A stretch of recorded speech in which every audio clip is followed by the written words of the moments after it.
नमस्कार, केबी न्यूज़ देख रहे हैं आप। केबी न्यूज़ खबर आपकी में आपका स्वागत है। उत्तराखंड के पौड़ी गढ़वाल जिले का छोटा सा शहर है कोटद्वार, और कोटद्वार विधानसभा के अंतर्गत ही हमारा चैनल आता है, केबी न्यूज़ खबर आपकी। और आज हम बात करने जा रहे हैं उत्तराखंड के पौड़ी गढ़वाल जिले की जो विधानसभा सीट है कोटद्वार, इसकी जो राजनीति है, यहाँ के लोगों का जो राजनीतिक मिजाज है, यहाँ पर जो चुनाव होते हैं, और कोटद्वार विधानसभा के मद्देनज़र बहुत सारे ऐसे काम हैं जो अब तक हो जाने चाहिए थे, चाहे वो लालढंग चिल्लरखाल मोटर मार्ग हो। तो इसको लेकर हम यही कहना चाहते हैं कि लालढंग चिल्लरखाल मोटर मार्ग एक ऐसा मार्ग है जो उत्तराखंड को उत्तराखंड की राजधानी देहरादून से जोड़ता है। अगर आप आज की बात करें तो पूरे कुमाऊं मंडल और पौड़ी गढ़वाल के 70% से ज़्यादा लोग देहरादून जाने के लिए उत्तर प्रदेश के रास्ते का इस्तेमाल करते हैं। तो ये बहुत बड़े दुर्भाग्य की बात है कि आज उत्तराखंड राज्य बने हुए इतने साल हो गए, लेकिन हमारे पास अपने उत्तराखंड की राजधानी देहरादून जाने के लिए अपना मार्ग नहीं है। यानी कि आज भी पूरा कुमाऊं मंडल और पौड़ी गढ़वाल के अधिकांश लोग देहरादून जाते हैं राजधानी, तो वो उत्तर प्रदेश होकर ही जाते हैं। तो ये सबसे बड़ी विडंबना है। लेकिन आज हम बातचीत करना चाह रहे हैं, लालढंग मोटर मार्ग का जिक्र इसलिए कर लिया कि ये कोटद्वार विधानसभा के अंतर्गत ही आता है, और भी बहुत सारी चीज़ें हैं, लेकिन आज हम बात कर रहे हैं राजनीति की। पूरे देश में अगर दो चीज़ें सबसे ज़्यादा लोग चर्चा करते हैं या पसंद करते हैं, तो वो है क्रिकेट और राजनीति। क्रिकेट तो अब थोड़ा सा उस तरह से नहीं रह गया लोकप्रिय, क्योंकि जब से छोटा फॉर्मेट आया है, लगातार टूर्नामेंट हो रहे, तो लोगों को क्रिकेट में दिलचस्पी ज़्यादा नहीं रही। लेकिन राजनीति आज भी लोगों का पसंदीदा विषय है। कोटद्वार में भी अगर आप किसी गली मोहल्ले में जाएंगे, चाय की दुकान में जाएंगे, नुक्कड़ में जाएंगे, तो सब जगह राजनीति पे चर्चा होती रहती है। लेकिन कोटद्वार के लोगों का मिजाज क्या है, कैसी है यहाँ की राजनीति, इसके लिए आपको पूरा 2007 से 2022 तक के चुनाव को देखना होगा। तो अगर आप देखेंगे कोटद्वार विधानसभा में 2007 से 2022 तक जो भी चुनाव परिणाम आए, वो एकदम आशंकाओं के विपरीत आए। यानी कि अगर हम 2007 की बात करें, तो 2007 में यहाँ पर नवोदित कैंडिडेट बीजेपी के शैलेंद्र रावत ने चुनाव लड़ा, और उन्होंने पूर्व पेयजल मंत्री कद्दावर नेता सुरेंद्र सिंह नेगी को पराजित कर दिया। एक नए आए राजनीति में सक्रिय व्यक्ति ने सुरेंद्र सिंह नेगी को पराजित कर दिया।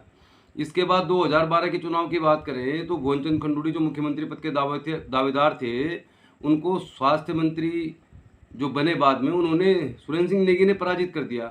तो चाहे शैलेंद्र रावत चुनाव जीते, तो ये भी एक उलट फेर भरा परिणाम था। अगर भुवनचंद खंडूड़ी के खिलाफ सुरेंद्र सिंह नेगी चुनाव जीते, तो कैसे जीते, ये भी उलट फेर भरा था। लेकिन 2017 में हर सिंह रावत जब यहाँ से चुनाव लड़े, तो ज़्यादातर लोगों का मानना था कि हर सिंह रावत की जिस तरह की छवि है, सुरेंद्र सिंह नेगी उनको आराम से हरा देंगे, क्योंकि एक बार जीते एक बार हारे उनका चल रहा था। लेकिन हर सिंह रावत ने भारी अंतर से हरा दिया स्वास्थ्य मंत्री सुरेंद्र सिंह नेगी को। फिर चुनाव आया 2022 का। 2022 के चुनाव में तो सभी को ये लगा कि ऋतु खंडूड़ी भूषण यमकेश्वर की विधायक रही, वहाँ पर उन्होंने कुछ भी काम नहीं किया, कोटद्वार से चुनाव लड़ रही हैं आखिरी समय में। और यहाँ पर धीरेन्द्र चौहान भी चुनाव लड़ रहे हैं, जो बीजेपी से ही टिकट चाहते थे, तो आराम से सुरेंद्र सिंह नेगी जीत जाएंगे। लेकिन हुआ क्या, चुनाव का जब परिणाम आया तो सुरेंद्र सिंह नेगी चुनाव हार गए। तो पिछले 4 चुनाव की अगर हम बात करें 2007 से 2022 तक, तो एक बार मात्र सुरेंद्र सिंह नेगी जीते। तो राजनीति कैसी है कोटद्वार की, कैसा है राजनीतिक मिजाज, और क्यों इस तरह के परिणाम आ रहे हैं, तो इन सब पर हम चर्चा करेंगे। लेकिन अगर हम एक साथ चर्चा करेंगे तो बहुत बड़ा वीडियो बनेगा। तो पहले हम बात करेंगे 2007 की। तो चलिए फिर राजनीति पार्ट 1 कोटद्वार की हम दिखा रहे हैं आपको, और पार्ट 1 में हम बात करेंगे शैलेंद्र रावत की। पूर्व विधायक शैलेंद्र रावत की बात हम करेंगे। 2007 में चुनाव लड़े, आखिरी समय में उनको टिकट मिला, और सभी को यही लगता था कि इस चुनाव में शैलेंद्र रावत नवोदित कैंडिडेट हैं। सुरेंद्र सिंह नेगी का एक कार्यकाल था पेयजल मंत्री के तौर पर, जिसको पूरे उत्तराखंड में सराहा गया। तो आमतौर पर यही माना गया कि सुरेंद्र सिंह नेगी आराम से चुनाव जीत जाएंगे। लेकिन बड़ा नज़दीकी मुकाबला था उस समय। कोटद्वार भाबर एक अलग अलग बेल्ट थी। भाबर के लोगों का पूरा समर्थन शैलेंद्र रावत को मिला। शैलेंद्र रावत के खिलाफ जितने भी नुस्खे थे सब आजमाए कांग्रेस पार्टी ने। लेकिन लास्ट में जब चुनाव परिणाम आया, तो शैलेंद्र रावत के पक्ष में आया। 700 वोट से मात्र शैलेंद्र रावत विधायक बन गए, और कद्दावर नेता सुरेंद्र सिंह नेगी चुनाव हार गए। तो क्यों हारे वो चुनाव, कैसे हारे वो चुनाव, यहीं से कोटद्वार की राजनीति में एक बहुत ज़बरदस्त बदलाव आया। 2007 के चुनाव में जो परिणाम आया, उसके बाद से कोटद्वार की राजनीति बिल्कुल बदल गई। और हम तो इस खबर का शीर्षक डालना चाह रहे थे, सच का सामना। और 2007 से जो चुनाव की यहाँ पे रणनीति बदली, चुनावी समीकरण बदले, लोगों का मिजाज बदला, तो कोटद्वार विधानसभा में जो बड़ी बड़ी योजनाएं हो सकती थी, जो काम 2007 से 12 के दौरान भी हो सकते थे, उसके बाद कभी भी हो सकते थे, चाहे लालढंग चिल्लरखाल मोटर मार्ग हो, मेडिकल कॉलेज हो, कोटद्वार को जिला बनाने की बात हो, खस्ता हाल स्वास्थ्य सेवाओं की बात हो, ये सारे मुद्दे हाशिए पे चले गए। और चुनाव एक जातिगत समीकरण बन के रह गया। अब केबी न्यूज़ में हम जो खबर दिखाएंगे आपको 100% सही दिखाएंगे, और अगर आपको अच्छा भी नहीं लग रहा होगा तो हम यही कहना चाहते हैं कि जो हम दिखा रहे हैं वो 100% सच है। तो हम दिखा रहे हैं 2007 से 12 की कहानी। शैलेंद्र रावत जीतने के बाद भी कैसे बने खलनायक, इस पर आज हम चर्चा करेंगे। तो कोटद्वार की राजनीति में 2007 में एक बहुत बड़ा परिवर्तन आया। 2007 से पहले तक ऐसा माना जा रहा था कि बीजेपी का यहाँ पे जो आधार है इतना मजबूत नहीं है, यानी कि सुरेंद्र सिंह नेगी उस समय पीक पर थे और लगातार अच्छा प्रदर्शन कर रहे थे। लेकिन 2007 का जब चुनाव हुआ तो शुरुआत में सबको लग रहा था कि शैलेंद्र रावत बहुत पीछे चलेंगे, यानी कि उनकी संभावनाएं बहुत कम है। लेकिन शैलेंद्र रावत एक मजे हुए खिलाड़ी थे। उन्होंने भाबर क्षेत्र के पूरे मतदाताओं को अपने साथ एकत्र किया। भाबर में एक बहुत बड़ी टीम बनाई जो उनके चुनाव में सपोर्ट कर रही थी, और मुकाबला धीरे धीरे बराबरी का आने लगा। यहीं पर कांग्रेस पार्टी से एक बहुत बड़ी गलती हुई कि शैलेंद्र रावत के बैकग्राउंड को लेकर उन्होंने नेगेटिव पॉलिटिक्स करनी शुरू कर दी, यानी कि कोटद्वार भाबर में होने वाले चुनावी मंचों पर शैलेंद्र रावत पर गंभीर आरोप लगाने शुरू कर दिए उनके व्यवसाय को लेकर। लेकिन ये जो तरीका था कांग्रेस पार्टी का, भाबर क्षेत्र के मतदाताओं पर उल्टा असर किया इसने, और भाबर क्षेत्र के पूरे मतदाता थे शैलेंद्र रावत के पक्ष में लामबंद होने लग गए। लेकिन मुकाबला इतना आसान नहीं था शैलेंद्र रावत के लिए, और शैलेंद्र रावत ने पूरी मेहनत की, उनकी टीम ने पूरी मेहनत की, पूरे भाबर में चुनाव प्रचार किया, कोटद्वार में चुनाव प्रचार किया। शैलेंद्र रावत ने जिस तरह से भी हो सकता था लोगों को अपनी तरफ आकर्षित करने का पूरा तरीका अपनाया, क्योंकि वो फ्रेश कैंडिडेट थे तो लोगों को उनसे बहुत सारी उम्मीदें थी। और चुनाव परिणाम जब आया तो एकदम से चौंकाने वाला आया। बहुत कम अंतर से सुरेंद्र सिंह नेगी चुनाव हार गए, और यहीं से चुनावी गणित गड़बड़ा गया। शैलेंद्र रावत चुनाव जीतने के बाद भी क्यों खलनायक बन गए, इस पर हम बात करते हैं। तो हमारा तो मकसद ये है कि कोटद्वार में जो विधानसभा के अंतर्गत विकास योजनाएं हैं, पूरे पौड़ी गढ़वाल के लोगों को अगर कोटद्वार का विकास होगा तो कोटद्वार की विकास योजनाओं से फायदा होगा। यानी कि यहाँ पे मेडिकल कॉलेज खुलता, कोटद्वार जिला बनता, लांग चिल्लर खाल मोटर मार्ग बनता, कड़वा श्रम का विकास होता, यहाँ पे कुछ अच्छे इंस्टीट्यूट खुलते तो लोगों को फायदा होता। लेकिन 2007 के बाद से ही यहाँ पे राजनीति अपने अलग रूप में आ गई। 2007 में शैलेंद्र रावत जब चुनाव लड़े तो चुनाव जीते, तो शैलेंद्र रावत के खिलाफ कोटद्वार में एक बहुत बड़ा बीजेपी का एक ग्रुप था जो उनकी जीत को आसानी से हजम नहीं कर पाया। और यहाँ पर यही बात हुई शैलेंद्र रावत के चुनाव जीतने के बाद, क्योंकि भोजन खंडूड़ी ने चुनाव लड़ा नहीं था, मुख्यमंत्री पद के दावेदार थे। उनको लोगों ने समझाया या कोटद्वार के नेताओं ने समझाया, जो भी हुआ हो, तो भोजन खंडूड़ी के लिए शैलेंद्र रावत को सीट खाली करने के लिए कहा गया, क्योंकि उनको मुख्यमंत्री बनना था, 6 महीने के अंदर उनको विधायक बनना था। लेकिन शैलेंद्र रावत ने सीट छोड़ने से साफ इनकार कर दिया। अब हम ये नहीं कहते कि भोजन खंडूड़ी जी सही थे या बीजेपी सही थी, लेकिन शैलेंद्र रावत का ये सीट खाली न करना उनके लिए एक बहुत बड़ा अभिशाप बन गया। क्योंकि आज अगर आप देखेंगे तो शैलेंद्र रावत बीजेपी में नहीं है, 2 बार एमक्यू सर से कांग्रेस पार्टी से चुनाव लड़ चुके हैं, हार चुके हैं। तो कैसे जीतने के बाद भी खलनायक बन गए शैलेंद्र रावत, कोटद्वार विधानसभा की राजनीति के बारे में यही हम आपको बताना चाह रहे हैं। तो कोटद्वार विधानसभा में 2007 से 12 के दौरान जब भोजन खंडूड़ी के लिए शैलेंद्र रावत ने सीट खाली नहीं की, तो मुख्यमंत्री पद के वो चेहरा थे और उत्तराखंड की राजनीति में बहुत बड़ा नाम थे, केंद्र में मंत्री रह चुके थे। भोजन खंडूड़ी के निशाने पर आ गए शैलेंद्र रावत, और भोजन खंडूड़ी के निशान पर शैलेंद्र रावत को लाने में उनकी इस गलती का भी योगदान था। और कोटद्वार में जो एक लॉबी है, पहले कोटद्वार भाबर अलग अलग बेल्ट मानी जाती थी, तो कोटद्वार में जो खंडूड़ी जी के बहुत बड़े समर्थक थे, उनका एक ग्रुप था, उन्होंने भोजन खंडूड़ी को इस बात के लिए राजी किया कि शैलेंद्र रावत उनके साथ नहीं है। और शैलेंद्र रावत ने सीट खाली नहीं की तो टीपीएस रावत ने सीट खाली की धूमाकोट से, और फिर मुख्यमंत्री बन गए, क्योंकि वहाँ से विधायक बन गए भोजन खंडूड़ी। लेकिन शैलेंद्र रावत उनके निशाने पर आ गए, और इसके बाद 2-2.5 साल तक भोजन खंडूड़ी मुख्यमंत्री रहे। और ऐसा माना जाता है कि शैलेंद्र रावत जो थे वो रमेश पोखरियाल निशंक के गुट के खेमे में थे या उनके खास माने जाते थे। 2.5 साल के बाद फिर मुख्यमंत्री बदल दिया गया, और शैलेंद्र रावत को एक बार फिर काम करने का मौका मिला, यानी रमेश पोखरियाल निशंक को मुख्यमंत्री बनाया गया।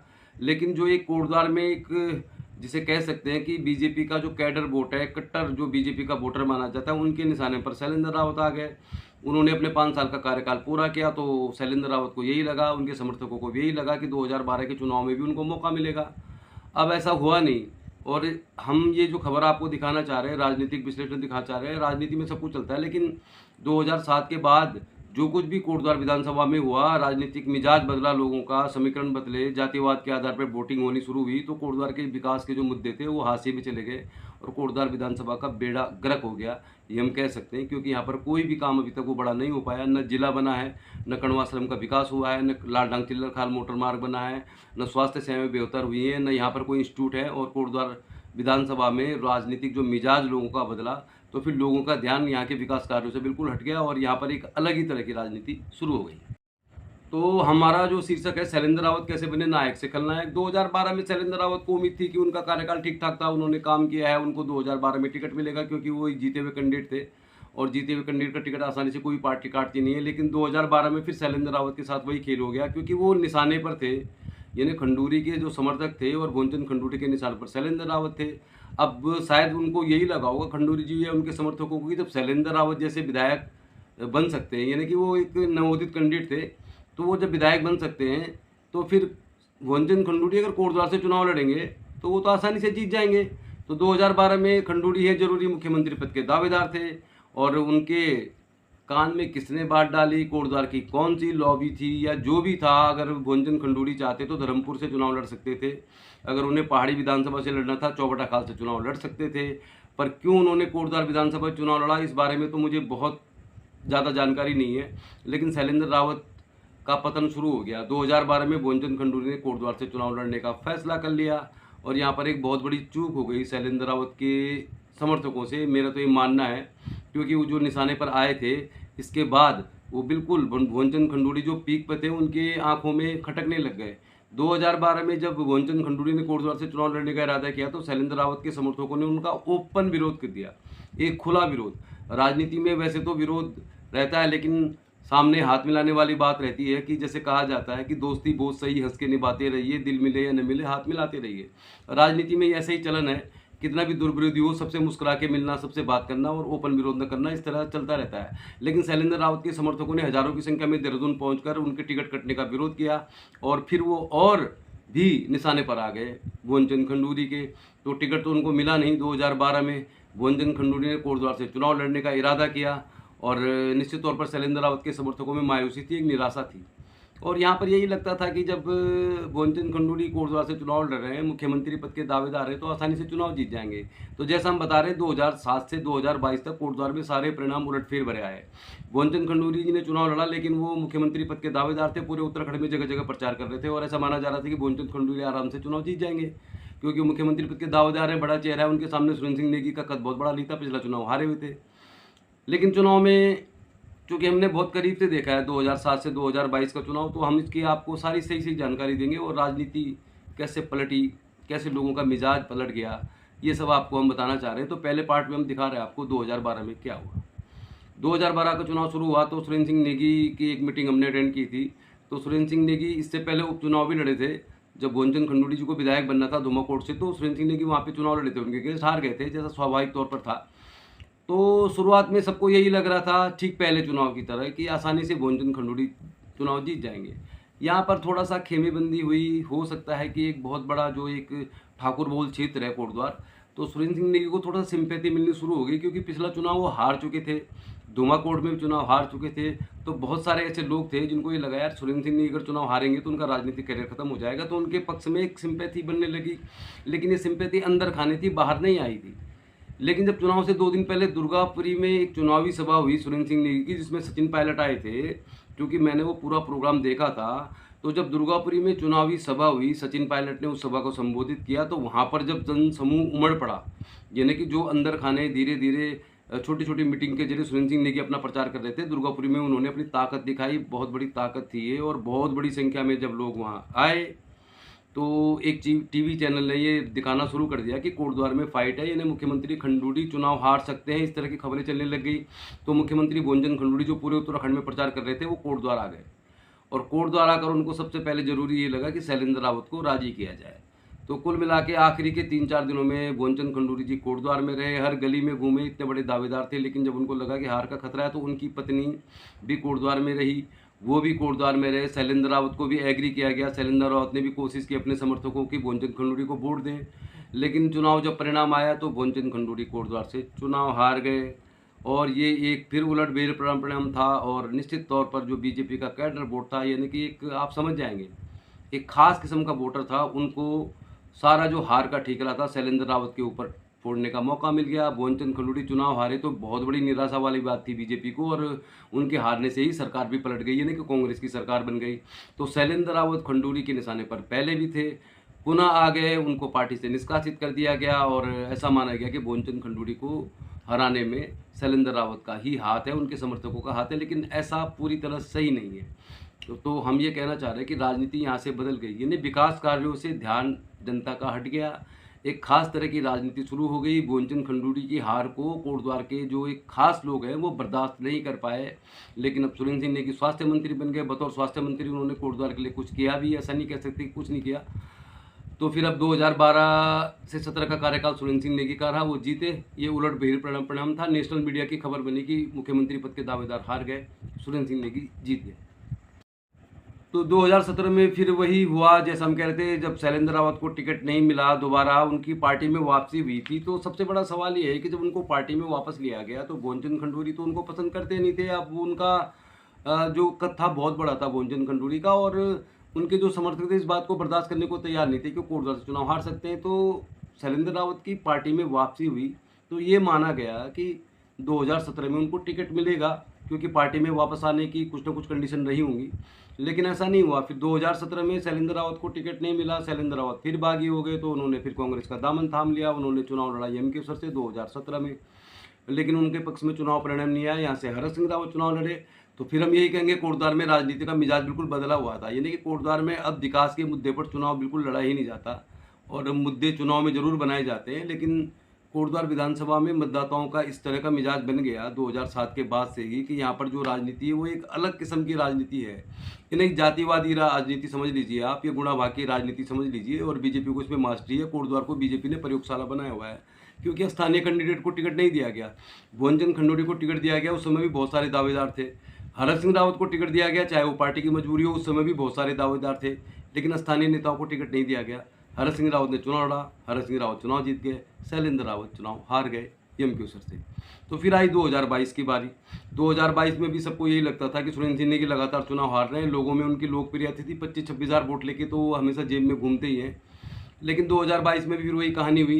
यहाँ पे रितु खंडूड़ी भूषण को टिकट दिया गया, और जो 2007 से राजनीति कोटद्वार में शुरू हुई थी उसका जो सबसे बड़ा पटाक्षेप हुआ वो 2022 में हुआ। 2022 में भुवनचंद खंडूड़ी की पुत्री जो थी उनको टिकट मिला, रितु खंडूड़ी भूषण जी को आखिरी समय में। उससे पहले जो यहाँ पे ताल ठोक रहे थे धीरेन्द्र चौहान, ताल ठोक रहे थे। लंबे समय तक बीजेपी में सक्रिय रहे, और खंडूड़ी के सबसे खास माने जाने वाले जो धीरेन्द्र चौहान जो हमारे बीच नहीं है, तो ऐसा माना जाता है कि धीरेन्द्र चौहान की लॉबी ने ही शैलेंद्र रावत के खिलाफ खंडूड़ी जी को भड़काया था, ऐसा लोगों का मानना है। और शैलेंद्र रावत का तो लगभग एक किस्म से कह सकते हैं कि बीजेपी से निष्कासन ही हो गया, और बीजेपी उन्होंने छोड़ भी दी। तो धीरेन्द्र चौहान टिकट के दावेदार थे 2022 में, उनको टिकट नहीं मिला, और निश्चित तौर पर वो बगावती हुए। तो उनकी बगावत को लेकर ये माना जा रहा था कोटद्वार में कि वो बीजेपी के ही प्रत्याशी थे, तो बीजेपी में उनको टिकट नहीं मिला। तो ऐसा माना गया कि सुरेंद्र सिंह नेगी आराम से जीत जाएंगे, जो धीरेन्द्र चौहान है वो बीजेपी के वोट काटेंगे, और निश्चित तौर पर सुरेंद्र सिंह नेगी हारे हुए सिंपैथी मिलेगी। लेकिन नहीं हुआ। 2007 से जो खेल चल रहा था वो 2022 तक चला। धीरेन्द्र चौहान इस मुगालते में रह गए कि पूरी बीजेपी उन्हें सपोर्ट कर रही है, लेकिन बीजेपी का एक खास वर्ग आखिरी समय में रितु खंडूड़ी भूषण के साथ जुड़ गया। तो दो एक ही जाति के लोग जब चुनाव लड़े तो जातीय समीकरण का परिणाम यह आया कि रितु खंडूड़ी भूषण, जिनके जीतने की कोई उम्मीद नहीं थी, वो चुनाव जीत गई। तो कोटद्वार की जो राजनीति है वो सिर्फ समीकरणों पे, जातिवाद पे ही अटक कर रह गए, और इसीलिए कोटद्वार की विधानसभा का बेड़ा गर्क हो रहा। हम इसमें किसी को भी दोष नहीं देना चाहेंगे, लेकिन जो भी चुनाव हो रहे हैं 2007 से 22 तक, उसमें कोटद्वार के लोगों का, कोटद्वार के वोटर्स का चुनाव के समय जो रुझान होता है वो कोटद्वार के विकास को लेकर बिल्कुल नहीं होता है। ये बात हमने 2007 से 2022 तक यहाँ पे बहुत करीब से देखी है।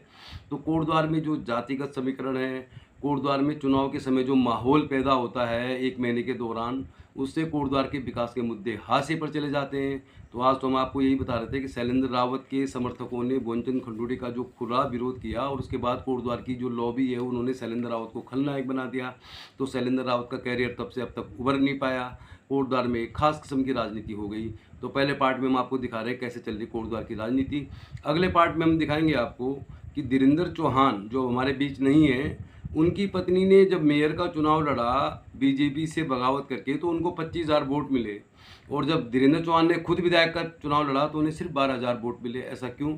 पार्ट 2 में आपको दिखाएंगे। हम आपको दिखा रहे हैं कोटद्वार में राजनीति, कोटद्वार के लोगों का राजनीतिक मिजाज। केबी न्यूज़ पे जो भी आपको दिखाएंगे 100% सही खबर दिखाएंगे। तो बने रहिए, अगले पार्ट में दिखाएंगे धीरेन्द्र चौहान कैसे बने खलनायक और क्यों नहीं मिले उन्हें चुनाव में वोट।